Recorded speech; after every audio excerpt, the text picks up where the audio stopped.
শীর্ষ নেতৃবৃন্দরা আজকে ঢাকা থেকে গাজীপুরে এসে আমার বাসায় এসে তারা আমাকে আর্থিক সহযোগিতা প্রদান করেছে। তো সেই লক্ষ্যে আমি বলতে চাই, উনি যে প্রতিশ্রুতি জনগণের জন্য দিয়েছে ইনশাল্লাহ সেগুলো পূরণ করবেন। বাংলাদেশকে একটা মানবিক রাষ্ট্র গঠন করবে, এটা কিন্তু লন্ডন যখন ছিলেন তখন থেকে বলে গেছে।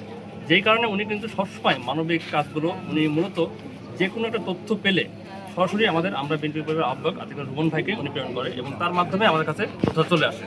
আর আমাদের যে টিমটা আছে, আমরা মেম্বার টিম, সেই টিমটার সাথে আমরা কন্ট্যাক্ট করি এই ভুক্তভোগী পরিবারগুলোর সাথে। এবং বর্তমানে আপনি জানেন যে গত 17 বছরে শেখ হাসিনার আমলে অনেক গুম খুন বা নির্যাতিত পরিবার আছে এবং এছাড়া অনেক অসহায় পরিবার আছে। এছাড়া 24 আন্দোলনে যারা শহীদ হয়েছে, আহত হয়েছে জুলাই আন্দোলনে, তো সেসব পরিবারগুলো অনেকে অসহায়। তো এইসব পরিবারের পাশে দাঁড়ানো হচ্ছে এই আমরা বিএনপি পরিবারের মূল লক্ষ্য। এছাড়া যারা অসহায় আছে, অনেক সময় আহত মানে নির্যাতিত হয়েছে, তো অনেক সময় বলতে পারে না মুখ করে যে তাদের সাহায্য দরকার। সেসব পরিবার কোনোভাবে যদি বর্তমান প্রধানমন্ত্রী তার শুনতে পারে যে পরিবারটা অসহায় আছে, সেই পরিবারের তথ্যগুলো নিতে আমাদের নির্দেশ দেন এবং আমরা তার পাশে দাঁড়ানোর চেষ্টা করি। তার প্রেক্ষিতে আজকে এই হোসেন আলী ভাই পাশে এসেছি আমরা। উনি জুলাই যোদ্ধা। গত 4 আগস্টে উনি পুলিশের গুলিবিদ্যুতে আহত হয় এবং মারাত্মকভাবে আহত হওয়ার কারণে ওনার এখনও হাতে ব্যান্ডেজ আছে।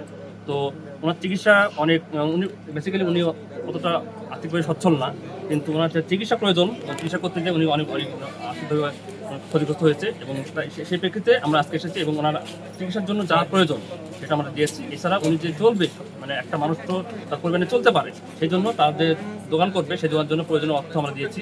আর এভাবে আমরা চেষ্টা করব আগামীতেও তার মানে মানবিক বাংলাদেশ গড়তে এবং তার পাশে দাঁড়াতে আমরা সবসময় চেষ্টা করবো যাতে অসহায় মানুষদের পাশে দাঁড়াতে পারে। এবং আমরা বিভিন্ন টিমটা এভাবে কাজ করে কার নির্দেশে চলে এবং কাজ করে। মূলত এই সংগঠনটি প্রধান পৃষ্ঠপোষক আমাদের বর্তমান প্রধানমন্ত্রী তারেক রহমান, এবং তার নির্দেশনায় চলে। এবং আমরা বিএনপির আহ্বায়ক আছে, আমরা বিএনপির আহ্বায়ক আতিকুর রহমান ভাই, তার পরিকল্পনায় আমরা আজকে এই জুলাই আন্দোলনে আহত হোসেন আলী ভাইয়ের কাছে সাক্ষাৎ করতে এসেছি। আমরা যেভাবে কাজ করি সেটা তো আপনাদের সবাই অবগত। তো আজকে আমরা হোসেন আলী ভাইয়ের বিষয়টা আমরা জানতে পেরেছিলাম গত 18 জানুয়ারি একটি প্রোগ্রামের বিষয়ে। তো তখন উনি চেয়ারম্যান সাহেবের আলোচনা করেছিলেন এবং আমরা আহ্বায়ক আতিকুর রহমান ভাই আমাদের নির্দেশ দিয়েছিলেন যে নির্বাচনের পরবর্তী সময় যেন আমরা হোসেন আলী ভাইয়ের সাথে দেখা করি এবং তার যে ডিমান্ড পূরণ করা দরকার সেগুলো পূরণ করি।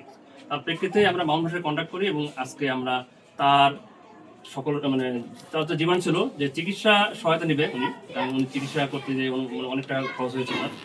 তার প্রেক্ষিতে আমরা কিছু চিকিৎসা সহায়তা দিয়েছি এবং তার পরিবারকে যেন চলতে পারে সেই জন্য উনি চায়ের দোকান করবে, সেই দোকানে যা লাগবে সেই অনুযায়ী আমরা আর্থিক সহায়তা করেছি।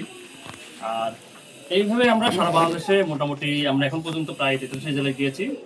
জুলাই আন্দোলন শহীদ হয়েছে, আহত হয়েছে, তাদের পাশে দাঁড়িয়েছি। এই প্রেক্ষিতে আমরা হোসেন আলী ভাইয়ের পাশে যখন দাঁড়িয়েছি, আমরা চেষ্টা করব আগামীতেও যেন বিভিন্নভাবে যারা অসহায় নির্যাতিত হয়েছে, গুম খুন হয়েছে, প্লাস জুলাই আন্দোলনে যারা শহীদ হয়েছে, আহত হয়েছে, তাদের পাশে দাঁড়াবো। এবং বিএনপির চেয়ারম্যান যে কথা দেখেছেন যে বাংলাদেশকে একটা সমতা ভিত্তিকে রাষ্ট্র করবেন এবং অবশ্যই তিনি সবসময় যারা অসহায় নির্যাতিত আছে তাদের পাশে থাকেন। সেই প্রেক্ষিতে আমরা সবসময় চেষ্টা করব যে কোনোভাবে কোনো খোঁজ পেলে যে এই পরিবারটা অসহায় কিংবা নির্যাতিত কিংবা জুলাই আন্দোলনে আহত হয়েছে কিন্তু শহীদ হয়েছে, তাদের প্রমোশন দরকার, আমরা চেষ্টা করব আমাদের সাধ্যের মধ্যে যেটুকু সম্ভব আমরা সবসময় তাদের পাশে দাঁড়াবো। এবং এইভাবে হোসেন আলী ভাই যেরকম আজকে উনি বললো, একটা মেসেজ দিয়েছে যে জনাব তারেক রহমান তার কথা রাখে, ঠিক আমরা চেষ্টা করবো তার কথা যেন তার কথাগুলো রাখতে পারে এবং তাকে সাহায্য করতে পারি আমরা, এবং তার কথাগুলো যেন মানুষ যেন বুঝতে পারে এবং তার কথাগুলো যেন তিনি রক্ষা করতে পারে, সেই জায়গায় আমরা বিভিন্ন টিম সবসময় জনাব তারেক রহমানকে সাহায্য করি। বেসিক্যালি আজকে আমরা উনি আমাদের জানিয়েছিল যে ওনার দরকার চিকিৎসা সহায়তা, প্লাস উনি যেন চলতে পারে সেই জন্য একটা কিছু ব্যবস্থা করা।